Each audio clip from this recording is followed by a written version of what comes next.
what were some of the things that jump out? I mean, you touched graciously and very kindly touched on a couple of them, but things that sort of stood out in your mind as being pivotal elements of allowing you to go from that point, which most businesses, I will tell you, and certainly most transactions, go through that time where they go, you know what, it might be time to tap out, or I may pass out and this is just beyond my physical capacity to fight through this.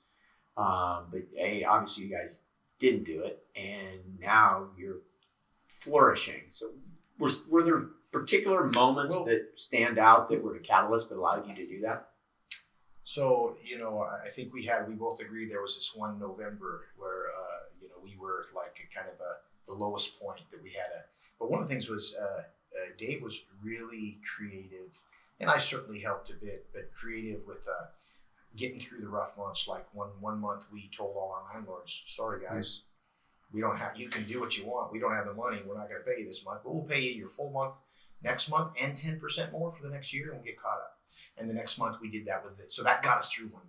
Yeah. And then we had to get through the next month. And there was 1 month we went out to all our instructors. We hate to do this and said, okay, you need to get some paid in fulls for the next few years of tuition.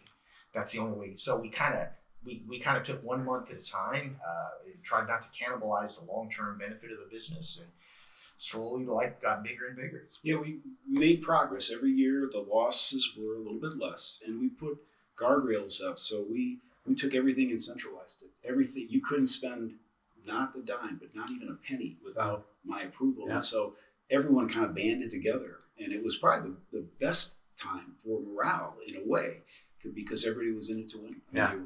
It's our survival.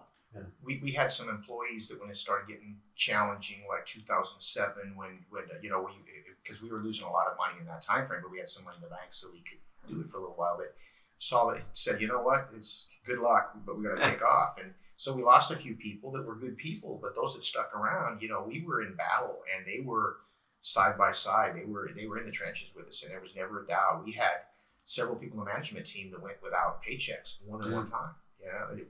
Glad to say we got them all caught up. There's a lot of people that went without their bonuses for quite a while, for months at a time, because it just wasn't there. But nobody ever complained about it. Everybody just rolled up their sleeves and just worked through it.